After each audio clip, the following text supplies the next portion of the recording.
be fucking awesome. Come on, it's gonna be fucking awesome. You know the words. It's gonna be fucking awesome. That's it, say. It's gonna be fucking awesome. Yeah! Hey, it's Jesse Blaze Snyder, the coolest geek alive. Still recovering a little bit from having some teeth pulled and dealing with dental shit, so forgive me. But I want to talk about Robert Downey Jr. returning as Dr. Doom. Well, returning as Tony Stark. You know, this was the big announcement at San Diego Comic-Con this weekend. And of course, for those of you who understand, it did not go over great. And I want to talk about why it didn't really go over great, what exactly is the problem here, and a lot of people who are drawn to comic books and novels like me, they are drawn to them because the human element is removed and the people become sort of purities of whatever it is that they represent is what they represent. You know, and there are things that you can read into them, but the things that you read into them is based on what they represent. The moment these characters are put on screen, there is a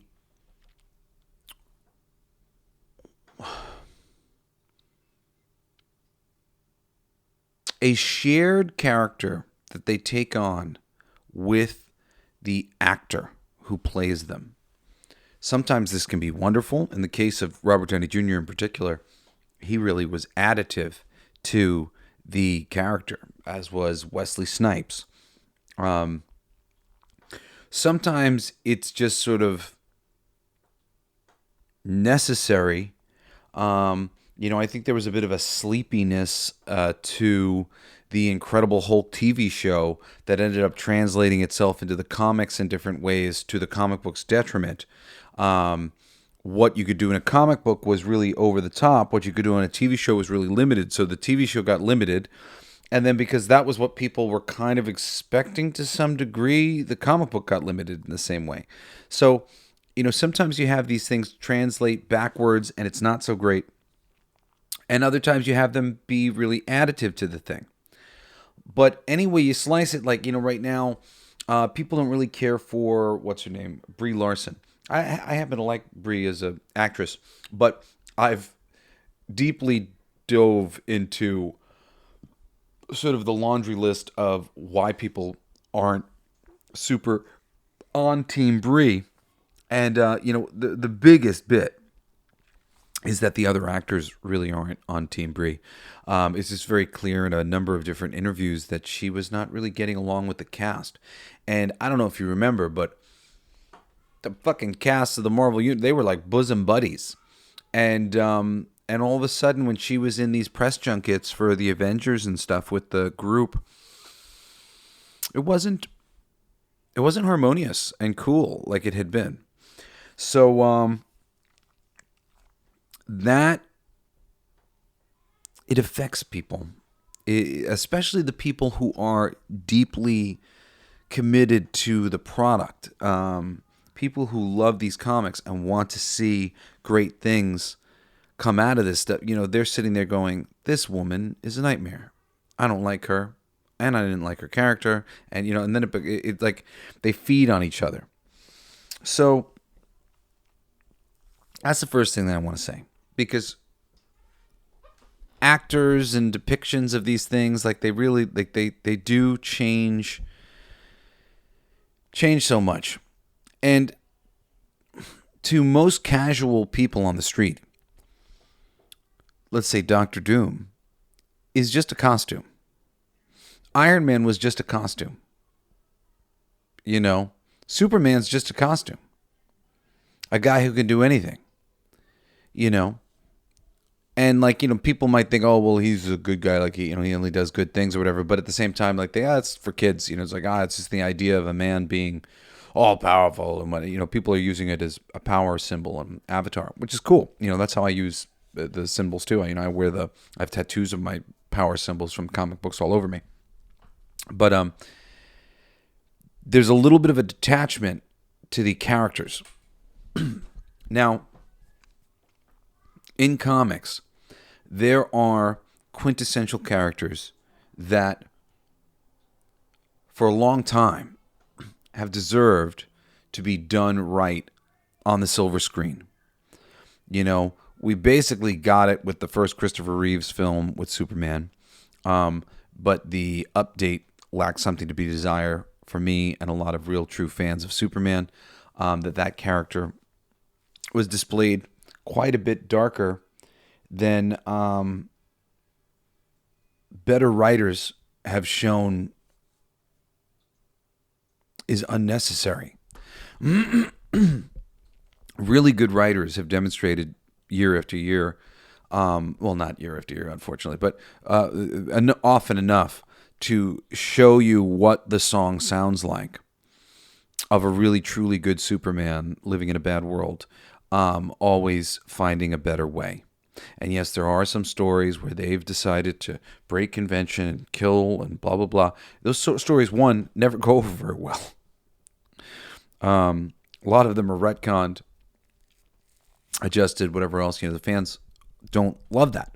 We do, however, love and deify some of the great stories like, What's So Funny About Truth, Justice, and the American Way, which is a great story by Joe Kelly where, he comes up against this team, the Elite.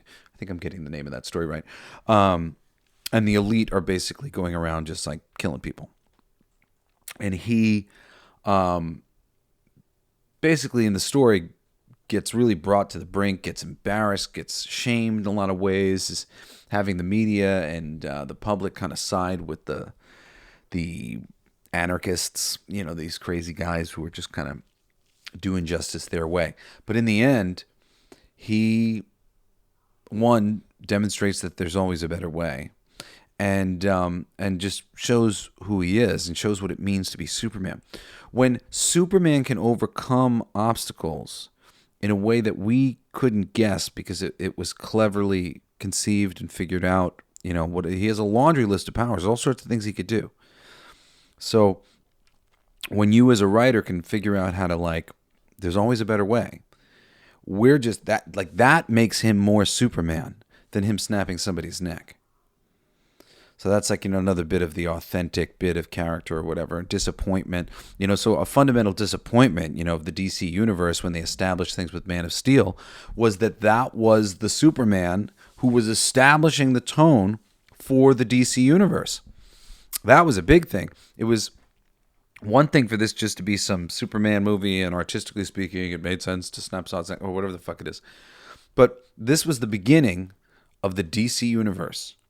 And the linchpin of the DC universe is this purely good Superman who always finds a better way. That's a linchpin character. Batman is a linchpin character. The perfection of man's physicality and mind. There's so many great stories. It's a shame that they've kind of always failed to tell any good Batman stories.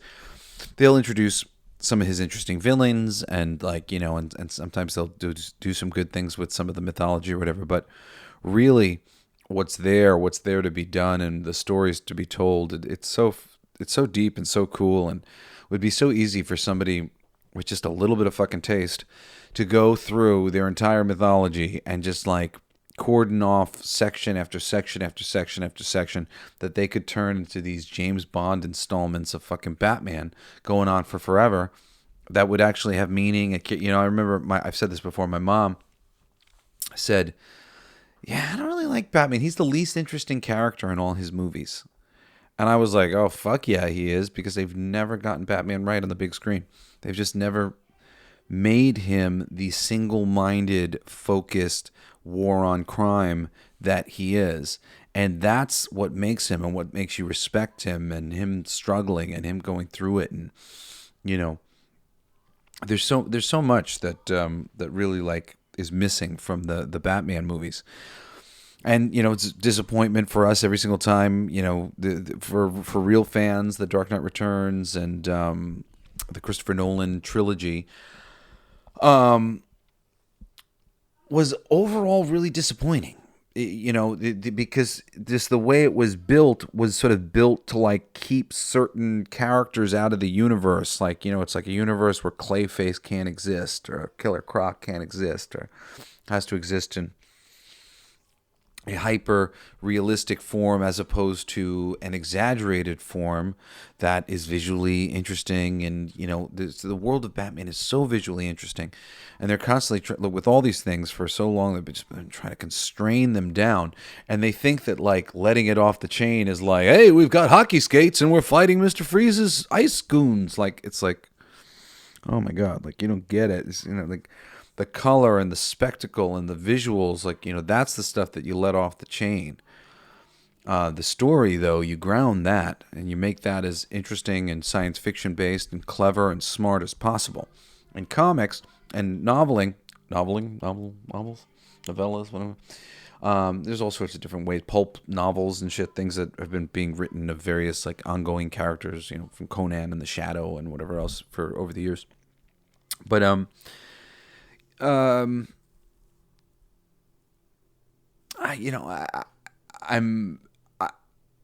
not biased in saying what I'm saying, so I'm trying to say it the right way, but to say, like, there's just a lot more thought going into the writing in a lot of cases, and a lot more depth to what's going on.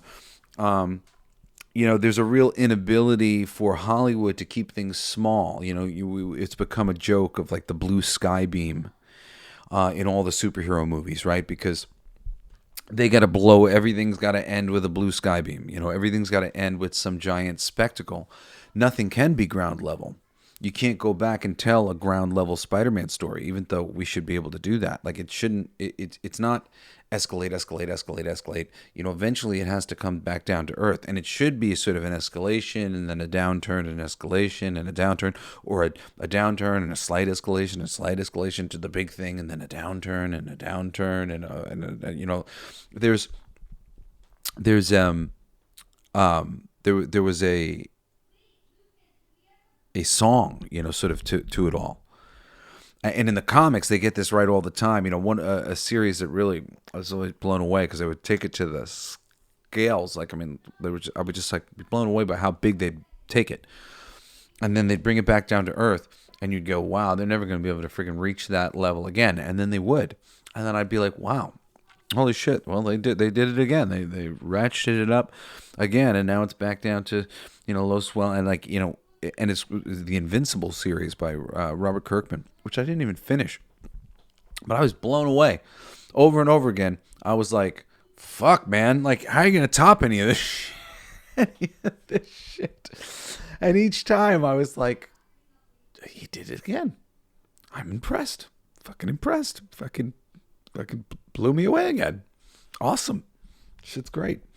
Great series if you ever want to get into a good self-contained comic book series that's like, superhero kind of universe or whatever, but you only got to read one book and you got the whole universe there and not have to look anywhere else. I mean, there's maybe a side mini-series here or there or whatever, but I'm sure you can get those collections if you want them too. But Invincible was great. I read most of those issues. It's a little slow to start, slower than the animated series, but once it gets going, it is a great series. So, you've got definitive characters in comics that people have been waiting to see for a long time, especially because they haven't been done right exactly. To a certain degree, the Andrew Garfield Spider-Man's a repudiation of the Tobey Maguire Spider-Man being a little bit like too nerdy and not charming, which Spider-Man always was. And Andrew Garfield Spider-Man is super charming. And then you get the latest Spider-Man, whose name I'm forgetting right now, who's kind of a mix of both of them. A little bit more nerdy, whatever, but more charming, sweet. And Doctor Doom is one of these characters that fans of comics, and Doctor Doom's been around for a long time, so it's a big group of people There's been great stuff done with Doctor Doom for years and years and years. And I'm not talking about a suit. I'm talking about the character of Victor Von Doom, who fought Mephisto for his mother's soul in the Triumph and Torment storyline. Or, saved the universe, but made himself the God Emperor Doom in Hickman's Secret Wars. Or when he sold his great love of his life's soul to demons and wore her flesh as a magical armor in Unthinkable by Mark Waid and Mike Wieringo. Fucking love that. Stealing the Silver Surfer's powers, which he kind of did a little bit in the freaking shitty... Well, I mean, I kind of like the second movie better than the first movie, but the Fantastic Four with the Tim Story ones, they're okay. But I mean, just Doctor Doom was never cool there. Or imprinted his memories over a child's mind so he could live on in some fashion if he was killed. Doctor Doom is like the quintessential bad guy.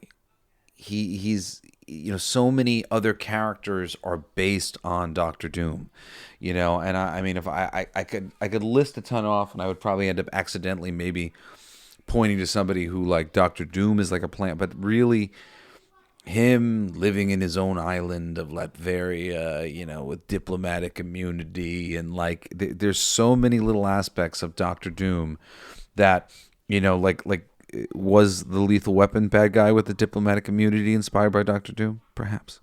But Doctor Doom, the bad guy Claw from Inspector Gadget, and there's so many characters who are Doom in one way or another. And it's funny because I thought of him as a little bit of like a caricature when I first, laid eyes on him, as I did with Superman, because that's just sort of like what you see from the outside looking at it superficially. And when I finally read some Fantastic Four with Doom and some good stories with Doom, I was just like, oh wow, this guy's neat. This guy's much more, he's just, represents a pure and intelligent evil. And intelligence is basically always in the hands of the writers. And great writers working on intelligence can tell some really great stories.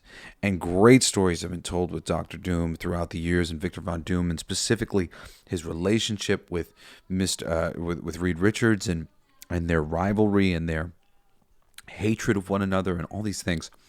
Now, there's a lot of things that can happen with this announcement. There's been things that have said, Doctor Doom will still exist in the universe, but this is going to be like an additional Doctor Doom, I guess.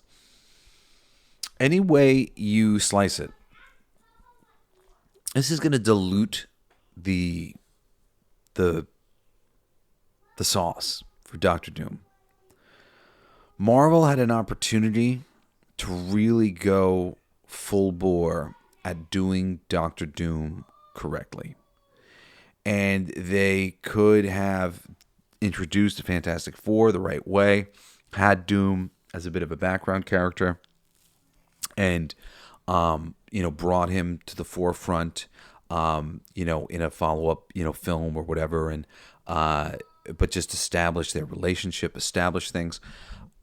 This announcement of Doctor Doom being played as Robert Downey Jr., this is them leaning into the charisma of the actor to bring back the franchise and the viewers and whatnot.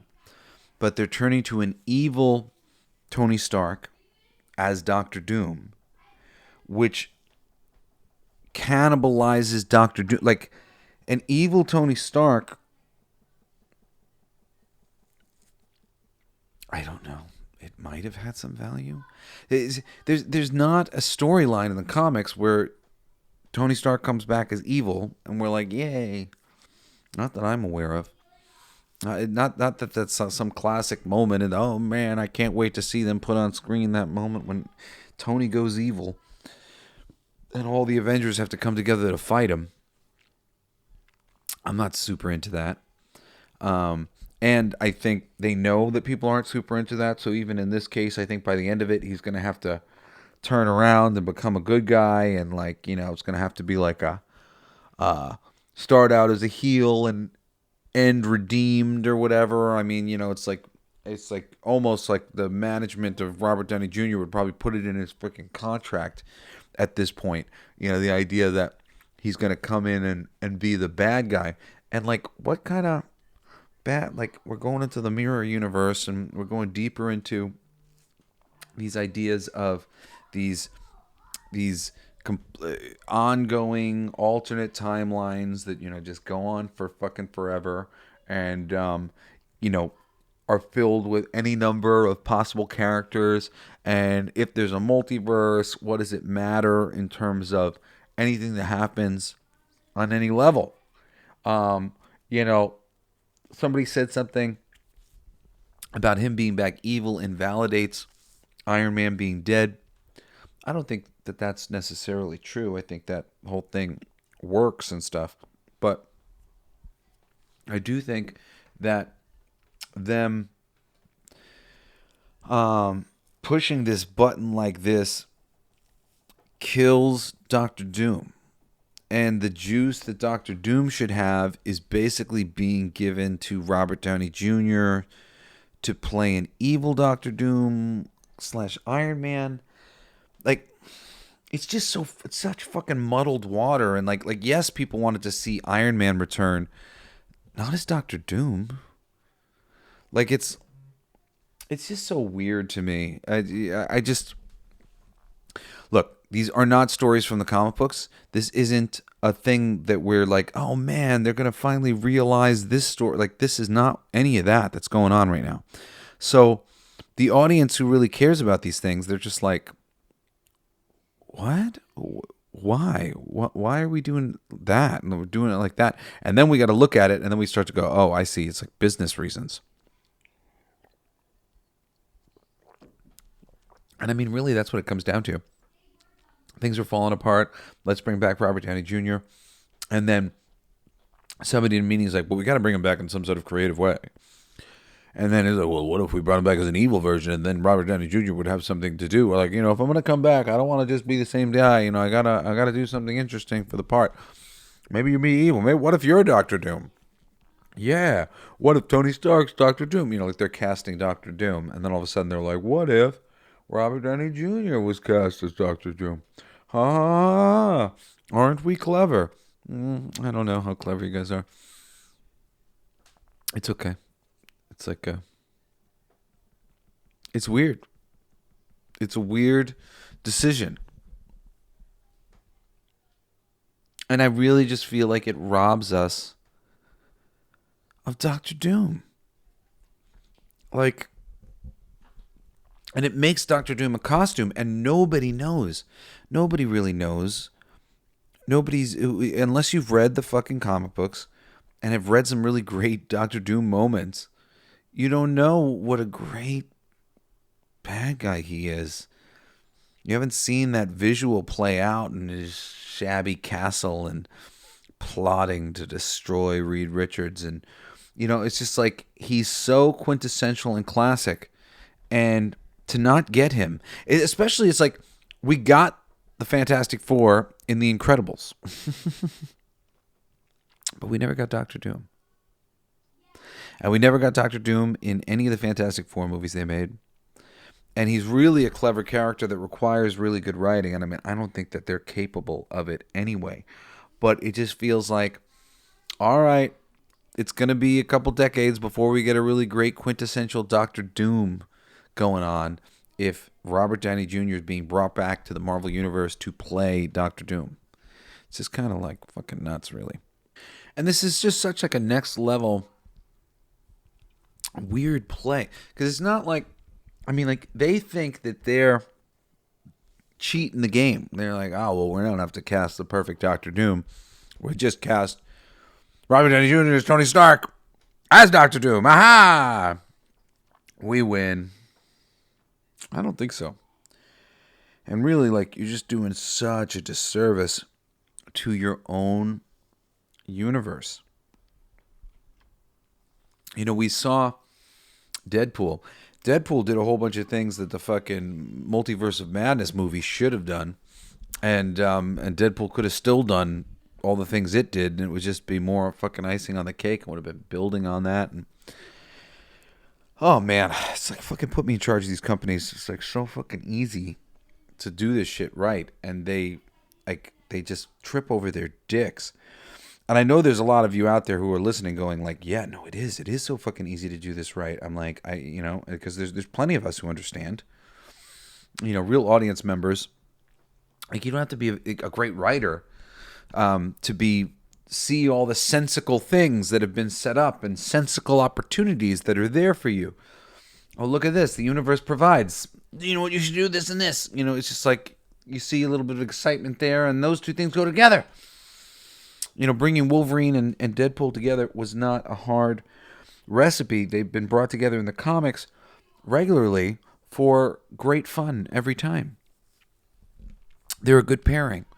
And there's been miniseries and, team ups and whatever else. And it's an ongoing thing for a reason. And there's a few different reasons that have come to join them together. But I really think when you follow the formula that's there, there's just nothing but success. And this Robert Downey Jr. Audible as Doom, there's no precedent for this. This is not scratching any itch. And ultimately, it's confusing the Marvel Cinematic world in a way that detaches the audience who has been reading and following these things since they were kids. Like this just like there's nothing for us here, and honestly, I think this is the death of the Marvel universe, and I'm not being hyperbolic.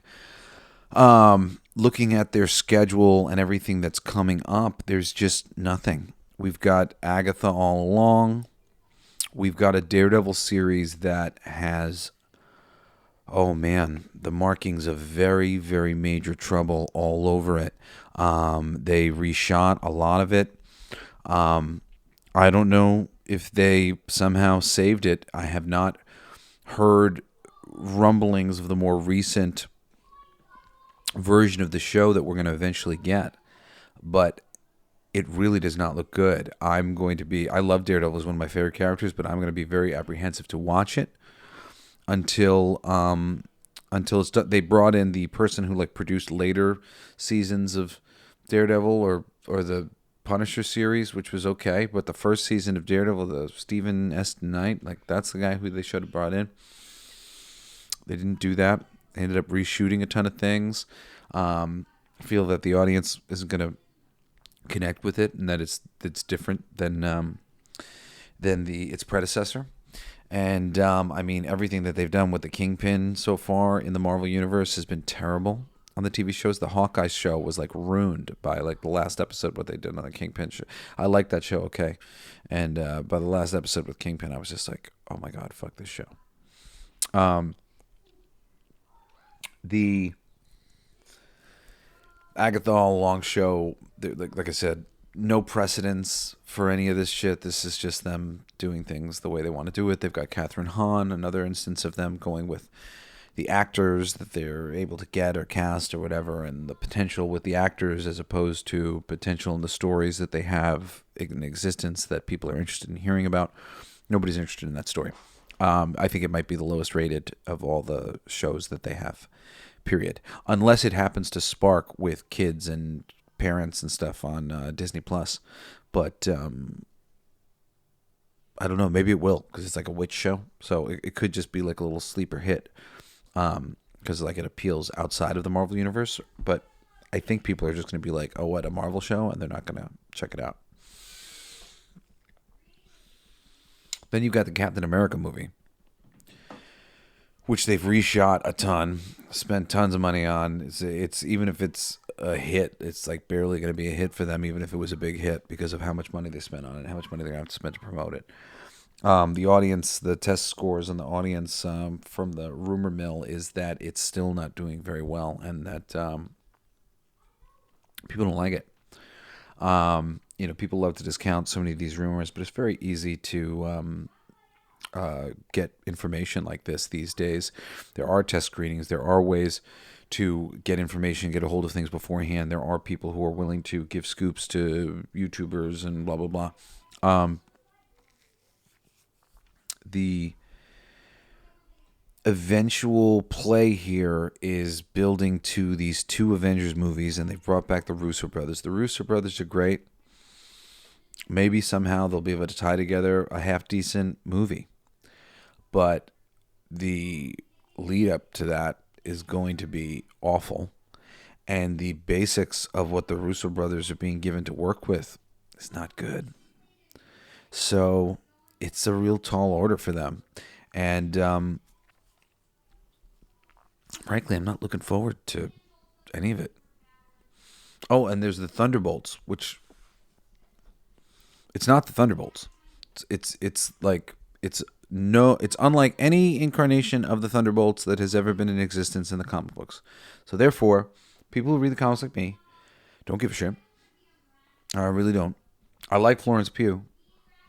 And again, them relying on actors. But Red Guardian on the Thunderbolt, all this shit, it's like the Thunderbolts were a team of villains who showed up pretending to be heroes when there was a bunch of heroes that were missing, and it was all a scam. And it became a whole thing, and they ended up, kind of ultimately becoming a good guy team.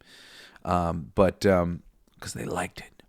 But that's a great story. That's a story worth telling. And now people are going to think the Thunderbolts are these assholes.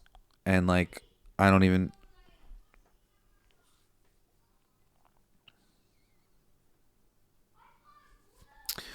it's that's the thing with the multiverse.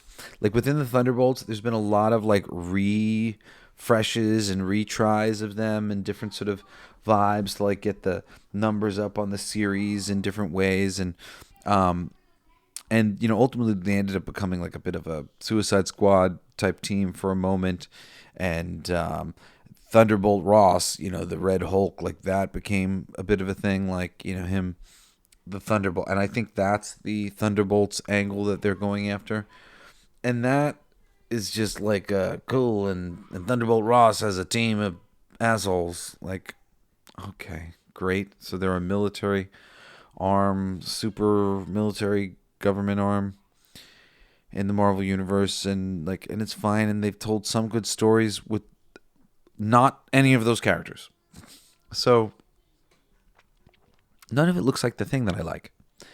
None of it looks like the thing that any of us like. And by the time we get to these Avengers movies, I really don't know what they're going to look like. Because who is their Avengers team going to be? I did a show months ago now on the team that was sort of been proposed and was being kicked around the office. And I'm telling you, you're not going to like it. It's not a good team. People are going to be like, really? I mean, it's really it's terrible. It's fucking, Wong and, Wong, Wong and Shang-Chi and Marvel's Katie and, fuck, I don't even remember the stupid group. And She-Hulk and Valkyrie and I don't know.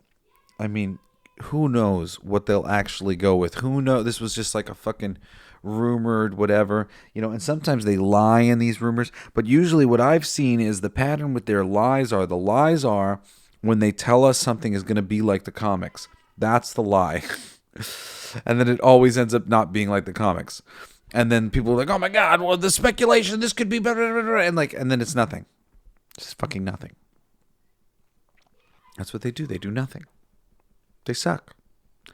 They suck. Yeah. Yeah. No, I'm calling it, guys. Marvel Universe is dead until these Avengers movies. We'll see what happens when we get there. But I'm honestly not hopeful. But, I'll watch that train wreck. I don't know if I'm going to put myself through Captain America. I hear, just the things I'm hearing are just so aggravating. I don't know. I don't fucking know. I don't know. I don't believe in, like, supporting this shit when it sucks. I like these things. So, like, I don't like to see them not be good. But I have, like, a tolerance for them sucking. Like, and I'll, like, go make myself enjoy it if I have to. But I don't like doing that. I don't like fucking, I just want to enjoy the stuff.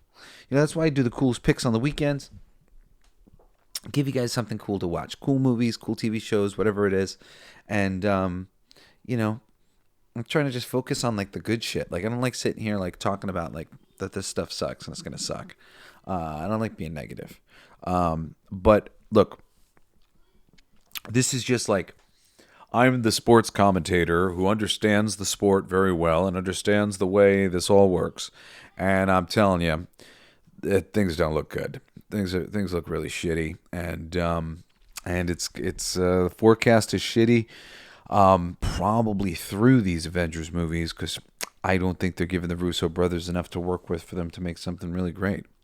There's so much of this stuff. Those Avengers films that were, there's a combination of so many things that led to their greatness, and the Deadpool movie definitely opens up a whole bunch of things for the Russo brothers to pull from, and they've got some other movies put things together, but it's kind of crazy.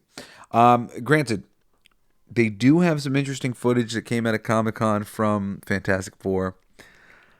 I'm skeptical. I'm very skeptical. I'd love it to be good. I would so love it to be good, and I'm rooting for it. I love the Fantastic Four. I'm rooting for it. I'm rooting for it really hard. I just can't imagine that I'm not going to come out of the theater going, so many missed opportunities. They could have done so many things. And the thing that I notice about the pitch reel that they basically showed for this Fantastic Four film was it's just very superficial. It's very stylized and superficial, and putting an actor and acting before the story and the characters and the foundations and the comics. Like, you have an audience because of us who have read and care, and you are not doing us any favors the way you're conducting business. It's really just, it's such a shame. All right. Well, I'm going to talk about this, but I love you guys. Thank you so much for supporting Fucking For Our Future. If you missed out on the book, you can go to bldsts.com. That's my company, Blacklight District Studios website. We have back issues for King of Kings and Fucking For Our Future. Thank you so much for the people who did back it. Also, thanks so much for the people who have been listening to and telling people about my new music show, All Your Favorite Bands Suck. It's every Monday night. We're creeping up on beating the download numbers for this show. So pretty cool. We're like, between the two shows, we're like 1,100,000 downloads every month. So thank you so much to our audience who's been listening and kicking ass and pushing us forward. And I've got a new show every Friday. It's called Everything They Don't Want You to Know. It's on esoteric wisdom, what the Freemasons teach each other, and the Illuminati and all that other bullshit. Anyway, important things that you should know about the way reality is really working. Anyway, I love you so much, and I really appreciate you listening to the show. I hope you'll join me this weekend, where I'm probably doing a coolest pick on 13 Lives. But somebody mentioned So I Married an Axe Murderer. I got to add that one to the list. Homework assignment, go watch So I Married an Axe Murderer. Anyway, I love you guys. Thank you for joining me, and I hope you join me again next time on another fucking awesome episode of The Coolest Geek Alive. Peace out. You've been listening to Coolest Geek Alive with me, your host, Jesse Blaze Snyder. Don't forget to rate, comment, and subscribe for more excellent geek culture content. Thanks for listening. It's my favorite part!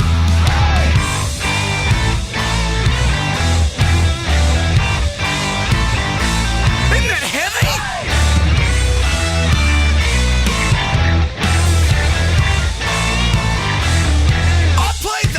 It's gonna be fucking awesome. Coolest alive. It's gonna be fucking awesome.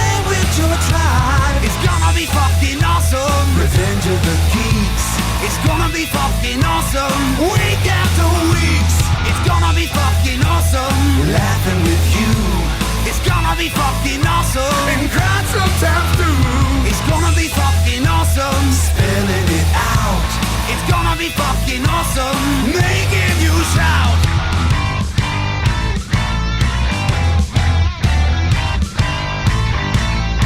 I'm a genius. I've got lyrics coming out me bum for days.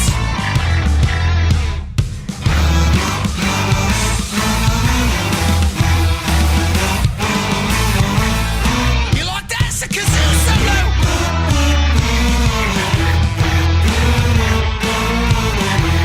I played that too. It's gonna be fucking awesome. Talking some shit. It's gonna be fucking awesome. Living your shit. My voice gonna be fucking awesome. Food in our mouth. It's gonna be fucking awesome. Get in the mouth. It's gonna be fucking awesome. Tell all your friends. It's gonna be fucking awesome. Call right or text. It's gonna be fucking awesome. Raising the bar. It's gonna be fucking awesome. Straight to the stars. It's gonna be fucking awesome. It's starting soon. Straight to the top of the pops for this one. Passing the moon. It's gonna be fucking awesome. On with the show. It's gonna be fucking awesome. Ready, set, go. It's gonna be fucking awesome. Fucking awesome. It's gonna be fucking awesome. Just wait. You'll see. You'll all see. The podcast playground. Hooray!